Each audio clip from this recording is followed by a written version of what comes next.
భారతీయ సనాతన ధర్మాన్ని ఎవరూ నాశనం చేయలేరన్నారు కేంద్ర మంత్రి అమిత్ షా. దేశ ఆత్మగౌరవానికి సోమనాథ్ ఆలయం ప్రతీకని చెప్పారు.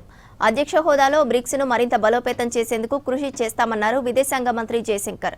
ఉపాధి హామీ స్కీమ్ స్థానంలో తెచ్చిన వీబీజీ రామ్జీ బిల్లుపై విపక్షాలు రాద్ధాంతం చేస్తున్నాయన్నారు బీజేపీ నేతలు.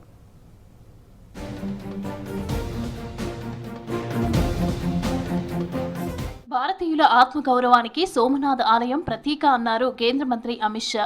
1000 ఏళ్లుగా విదేశీ దండయాత్రలను తట్టుకొని బలంగా నిలబడిందని అభిప్రాయపడ్డారు. గుజరాత్లో పర్యటించిన షా సోమనాథ్ స్వాభిమాన్ పర్వ్ ఘనంగా నిర్వహిస్తున్నట్లు చెప్పారు. భారత సనాతన ధర్మాన్ని, ప్రజల విశ్వాసాన్ని దెబ్బతీయటం అంత సులభం కాదన్నారు అమిత్ షా.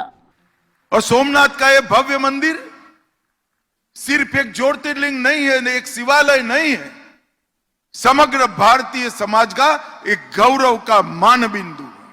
तो विज्ञान और विरासत, विकास और विरासत दो ऑप्शन नहीं है, दोनों रिक्वायरमेंट है सोसाइटी की, दोनों साइमल्टेनियसली साथ में चल सकती है.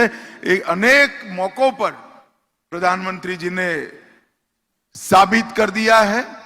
బ్రిక్స్ ను మరింత బలోపేతం చేసేందుకు భారత్ కృషి చేస్తోందన్నారు విదేశాంగ మంత్రి జయశంకర్. ఢిల్లీలో బ్రిక్స్ 2026 అధ్యక్ష బాధ్యతల స్వీకరణ కార్యక్రమంలో పాల్గొన్నారు. బ్రిక్స్ అధికారిక వెబ్సైట్ లోగోను ఆవిష్కరించారు. అధ్యక్ష హోదాలో ప్రపంచ సంక్షేమం కోసం బ్రిక్స్ దేశాలను ఏకతాటిపైకి తేవడానికి కృషి చేస్తామన్నారు Jayashankar. India approaches its chairship with a humanity first and a people-centric approach, inspired by the guidance of Prime Minister Narendra Modi. Our chairship theme, building for resilience, innovation, cooperation and sustainability. ఉపాధి హామీ scheme స్థానంలో తెచ్చిన VBG Ramji బిల్లుపై విపక్షాలు రాద్ధాంతం చేస్తున్నాయన్నారు కేంద్ర మంత్రి కిరణ్ రిజిజు. పేదలకు మేలు చేసేలా కొత్త చట్టం తెచ్చినట్లు చెప్పారు. దేశంలోని ప్రతి గ్రామంలో కొత్త చట్టంతో కలిగే ప్రయోజనాలు వివరిస్తామన్నారు. ప్రజా సంక్షేమమే లక్ష్యంగా కేంద్రం పనిచేస్తోందన్నారు రిజిజు. बच्चों के लिए, महिलाओं के लिए, गरीबों के लिए जो भी काम करना है बहुत अच्छा से इसको विस्तृत रूप से प्रावधान किया गया है. विकसित भारत जी राम जी के बिल के माध्यम से आने वाला है. अब अगले 2-3 साल में साफ साफ फर्क नजर आएगा उत्तर प्रदेश में. ఈ నెల 20న బీజేపీ జాతీయ అధ్యక్షుడిగా బాధ్యతలు చేపట్టనున్నారు నితిన్ నబీన్.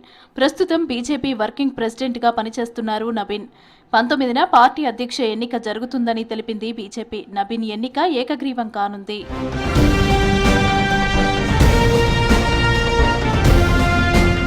10 నిమిషాల ఆన్లైన్ ఫుడ్ డెలివరీ నిబంధన తొలగిస్తున్నట్లు తెలిపింది కేంద్రం.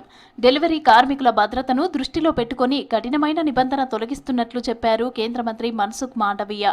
దీనికి క్విక్ కామర్స్ ప్లాట్ఫామ్ సంస్థలు బ్లింకిట్, జెప్టో, స్విగ్గీ, జొమాటో అంగీకరించాయని తెలిపారు.